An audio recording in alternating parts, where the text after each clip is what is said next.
Muito bem, estamos começando hoje um vídeo que a gente já não grava faz muito tempo, né? Que é o Poças com Prosa, que é basicamente aonde a gente troca uma ideia aqui, né? Falando um pouquinho sobre os últimos acontecimentos, né? De determinados temas.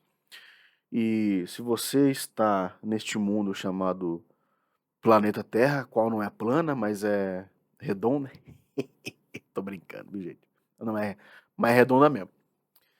Vocês viram que a gente teve aí essa grande demanda sobre o tal dos bebês reborns, né? E como tinha gente que pegava lá o brinquedo lá, o bebê reborn, né? Vamos falar assim, ia, ia no médico para passar na frente, e ia no SUS com o bebê reborn, meu bebê está passando mal e tal. E é uma é um negócio meio esquisito, né? Meio estranho. Eu até pesquisei alguns artigos o que tem, os que tem, né, para ter um bom embasamento aqui com vocês, apesar disso ser uma conversa, né. Mas basicamente o que que a gente sabe? A gente sabe que quando você interage com esse bebê, né, esse bebê reborn aí, né, acho que é renascido seria a tradução, enfim. A gente vai ter certas ativações no nosso cérebro que são similares a você estar pegando ali um bebê, ah, real ali, né.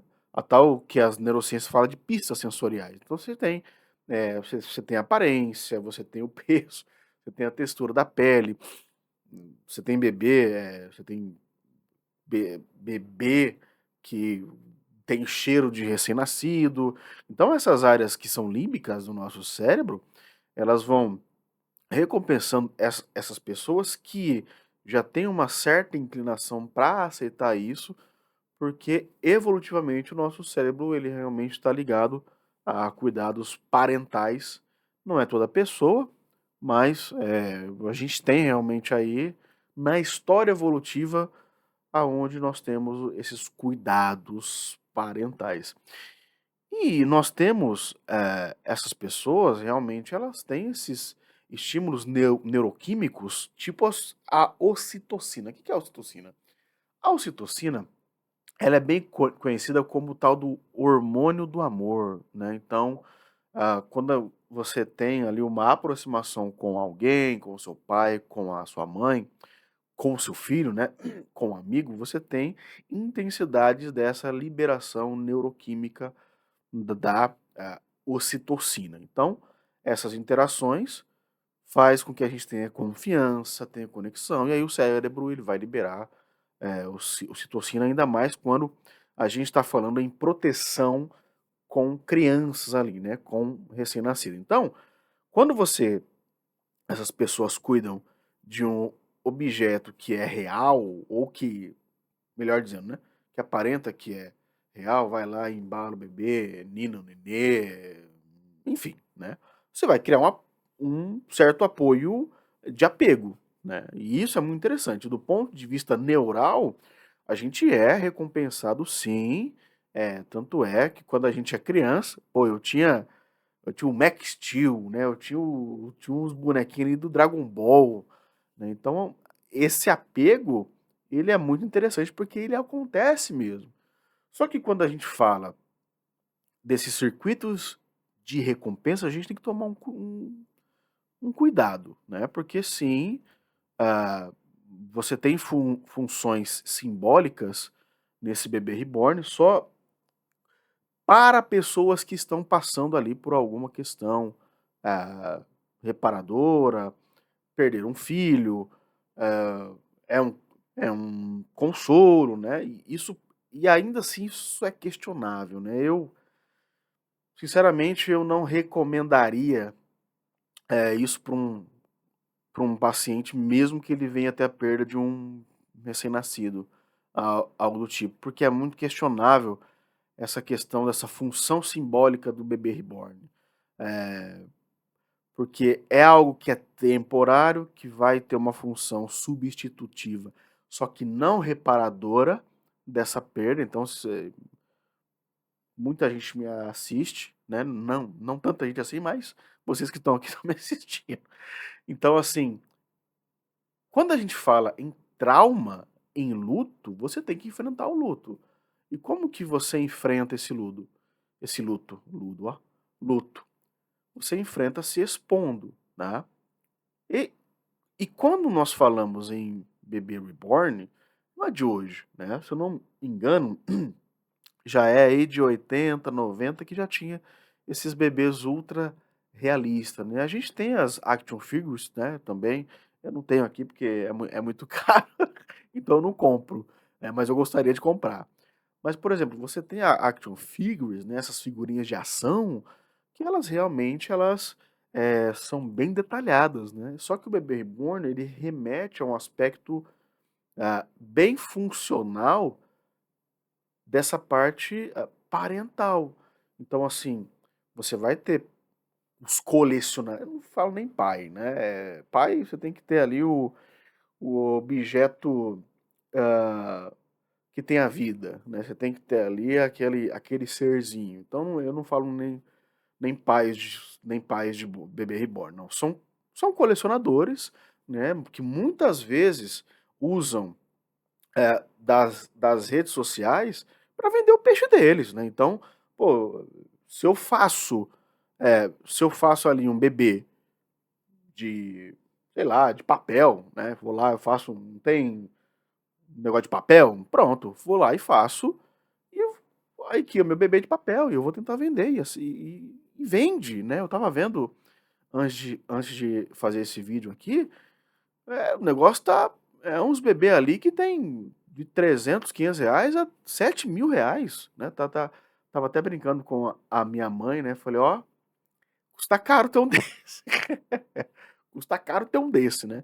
Então, o primeiro problema que eu vejo sendo um comportamental, né, um psicólogo do comportamento humano, é que mesmo que você tenha uma perda gestacional ou um luto perinatal, né, você vai ter dificuldades de se expor a situações reais, certo?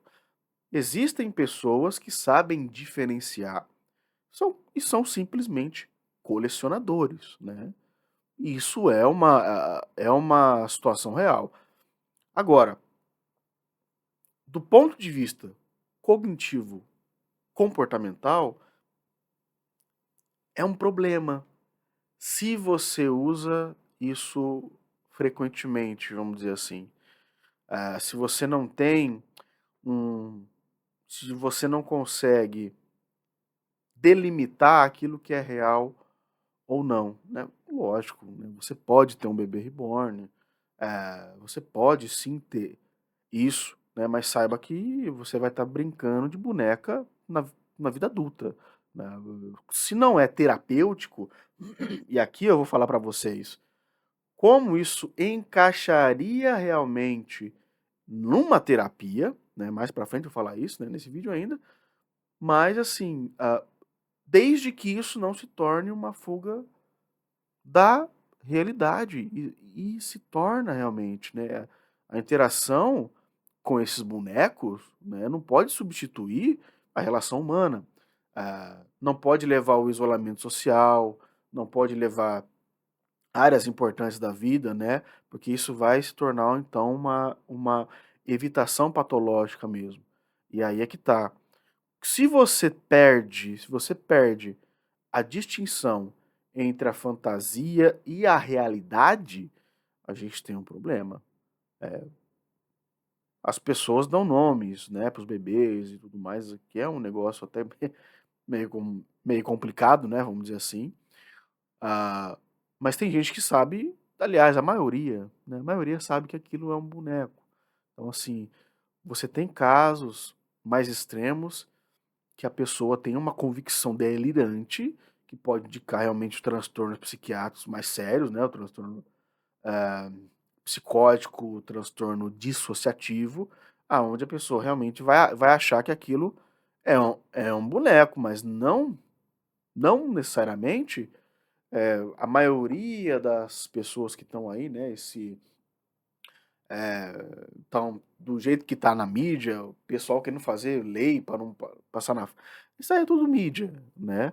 Mas você tem casos aonde a pessoa, por levar em consideração que aquela coisinha de plástico realmente é uma realidade, né, vamos dizer assim, você está lidando com um transtorno, muitas vezes do luto, né? Mães que perdem os seus filhos, têm o sonho de maternidade, e isso não é elaborado né, no tratamento, em uma psicoterapia, isso mantém a pessoa estagnada no luto, isso mantém aí um luto prolongado, vai criar realmente uma questão de apego, aquele transtorno de apego, onde a pessoa direciona o afeto dela a algo que é inanimado, que é seguro, porque a gente sabe, né, quem tem filho recém-nascido, sabe que, né, tem que ficar de olho no moleque, né, na menina, senão vira o fuzuê a casa. Vira o fuzuê a casa. E isso traz essa vulnerabilidade das relações humanas. Então você vai ter pessoas, muitas vezes com traços dependentes, histriônicos, borderline, ou simplesmente que não tem nada disso, mas que uma autoexposição pode trazer uma ansiedade agravada que faz realmente com que a pessoa se afaste dessas interações mais humanas. Aí, como eu já falei, você tem casos realmente até de transtornos dissociativos ou psicóticos. A pessoa nega a realidade porque ela tem aquele objeto e aí ela vai delirando mesmo, né? Porque ela vai sendo recompensada dopaminergicamente, o núcleo accumbens dela vai enchendo, né? Ela vai aprendendo, o estriado ventral aprende que ela precisa no, no cérebro dela daquele objeto inanimado. E isso vai agravando. Depressão, a ansiedade, uma solidão patológica, né? A pessoa ela vai se desconectando do mundo externo, e aí esse isolamento vai retroalimentando a depressão, a ansiedade, vai dando um vazio emocional, vai mantendo a pessoa presa naquela bolha. Uma das coisas que a gente mais faz, por exemplo, em TCC, é tirar a pessoa da bolha. Né? A pessoa está ali no sofrimento e tudo mais, o que a gente fala? Ó, ótimo, você está sentindo, você está isso, você está com esse pensamento, mas exponha-se para a realidade. Porque você tem a realidade aqui, né? Aqui, e não necessariamente dentro da sua cabeça. Você está vendo a realidade ah, do tato, né, de tocar, a realidade das coisas, e não necessariamente ficar preso naquilo. Agora, é ruim? É totalmente ruim, então a gente tem que queimar esses bonecos. A gente tem que queimar esses bonecos. Não, né, você tem terapias feitas, né, com bonecos, que é a doll therapy, por exemplo, que é uma abordagem que vai empregar realmente os bonecos ali, não necessariamente o reborn, né, porque é de alto custo, mas para acalmar pessoas que têm demência, né, idosos. E nós temos evidências científicas disso, né? Vai diminuir os sintomas comportamentais, psicológicos da demência. A demência não tem cura, mas a gente sabe aí que com cuidados ali paliativos, né, psicopaliativos, né, eu diria, você vai diminuindo esses comportamentos. Por quê?